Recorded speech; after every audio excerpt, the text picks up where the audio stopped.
Hello' and welcome back to my YouTube channel. আৰু আমি গৈ আছোঁ আজি ক'ৰবাত বোলে ৰাৱণ ওলছি এটা, তো ৰাৱণটোক চাওঁগৈ আৰু আপোনালোককো দেখাওঁগৈ, নে কি কয়?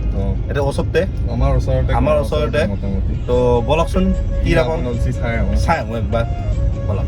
ৰাৱণ বোলে মস্ত ৰাৱণ একেবাৰে তীখা। বলক আজি হ'লেও দিব পাৰি। তো যিটো ৰাৱণ ওলোৱা বুলি কৈছিলোঁ, আপোনালোকক দেখাই দিওঁ কোনটো ৰাৱণ। দেখাই দিয়া। তো এইটোৱে সেইটো বিশাল ৰাৱণ। পলাশবাৰী নহয়, সৰপাৰা। পলাশবাৰী সমষ্টি, সৰপাৰা। আমাৰ সৰপাৰাত আজি কেইবা বছৰো এনেকৈ ৰাৱণ আপোনাৰ উদযাপন কৰা হৈছে। এইটো কি কয়?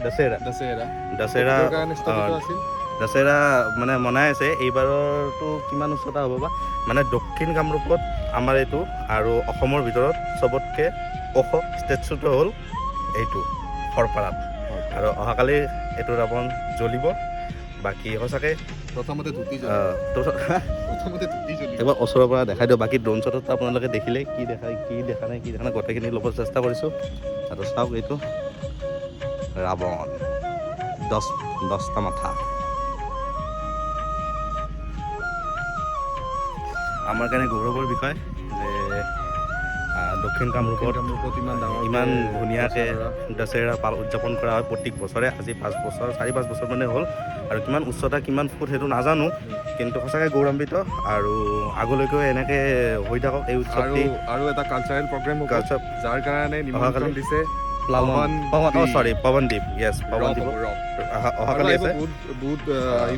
সঁচাকৈ বহুত ভাল লাগিছে। আমাৰ ঘৰৰ ওচৰতে সৰপাৰা এইটো মানে হৈ আছে। আৰু মষ্ট প্ৰবেবলি নৰ্থ ইষ্টতে চাগে চবতকৈ ওপৰত। মই আজিলৈকে মানে গম পোৱা নাই নৰ্থ ইষ্টত ক'ৰবাত বেলেগত এনেকৈ যে হৈ আছে ন। এইটোৱে মানে হাইট। আৰু এতিয়া যদি 100 ফুট, অহা বছৰ 200 ফুট হওক, তাকে কামনা কৰিছোঁ। আৰু সুধি লওঁ ৰ'ব দাদা এজনক কিমান উচ্চতা।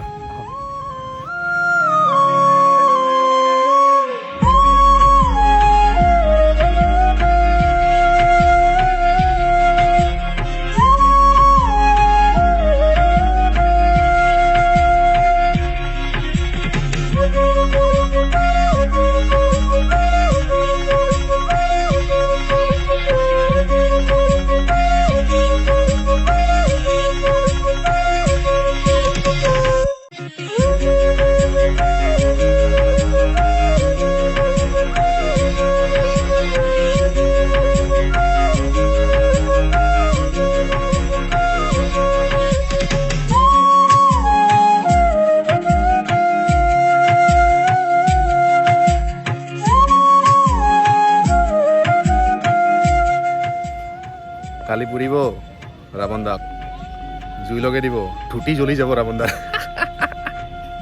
কি কাৰবাৰ হা? তোৰ কমিটিৰ দাদা খুৰা এজনক লগ পালোঁ। আৰু খুৰাজনক দাদা খুৰা এইটো হাইটটো কিমান আছে? এইটো মানে 145 to 50 লৈকে আছে।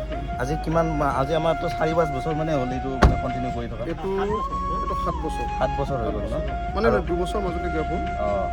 আৰু আমাৰ মানে ইয়াৰে আমাৰ মানে চবতকৈ ওখ মানে অসমৰ এইটোৱে ন? বোধহয় আমি ভাবিছোঁ ওখ বুলি। অসমৰ চবতকৈ ওখ বোধহয়। এতিয়ালৈ গম পোৱা মতেতো এইটোৱে মানে আৰু এতিয়ালৈকে ভাৰতবৰ্ষতে ইমান ওখ এতিয়ালৈ হোৱা নাই। আমি গোটেই ভাৰতবৰ্ষত এটা সময়, গতিকে এনেকুৱা দেখা নাই। সঁচাকৈ আমাৰ কাৰণে গৌৰৱৰ বিষয়। সৰপাৰা গাঁৱত এনেকৈ এটা ইমান ডাঙৰ অনুষ্ঠান এটা উজ্জীৱিত মানে হৈ আছে। আগলৈকেও হৈ থাকক। আজি 150 ফুট, কালি 170 ফুট হওক, তাকে কামনা কৰিছোঁ। ইয়াতে আমাৰ বিধায়ক মহোদয়ৰ বিশেষ ভূমিকা আছে। আচ্ছা, তেখেতে সদায় লাগি আছে। হেমাংগ ঠাকুৰীয়া বিশেষ ভূমিকা আছে। আৰু তেখেতে তাৰমানে সদায় খুৰাই আৰু দুআষাৰমান কথা কৈছিল লাষ্টত, কিন্তু মানে মোবাইলটোৰ কিবা এটা মানে বিজুতিভাৱে সেইখিনি ৰেকৰ্ড নহ'ল। লাষ্টত মানে কৈছিলে কি প্ৰশাসনৰ খুব ছাপৰ্ট দিছে। হেমাংগ ঠাকুৰীয়া আমাৰ শ্ৰদ্ধাৰ MLA বিধায়ক আমাৰ সমষ্টিত, তেওঁৰ খুব ইয়াতে ছাপৰ্ট মানে ওতঃপ্ৰোতভাৱে লাগি আছে। তো গতিকে সেইখিনি কৈছিল, সেইখিনি ৰেকৰ্ড নহ'ল। গতিকে ময়ো কৈ দিলোঁ আৰু এইখিনি লাষ্টৰখিনি। আৰু ইয়াতে মানে আপোনাৰ এইটো ফ্ৰণ্টত চাওক, পূৰা 145 to 150 ফুট ওখ ষ্টেচু হয়।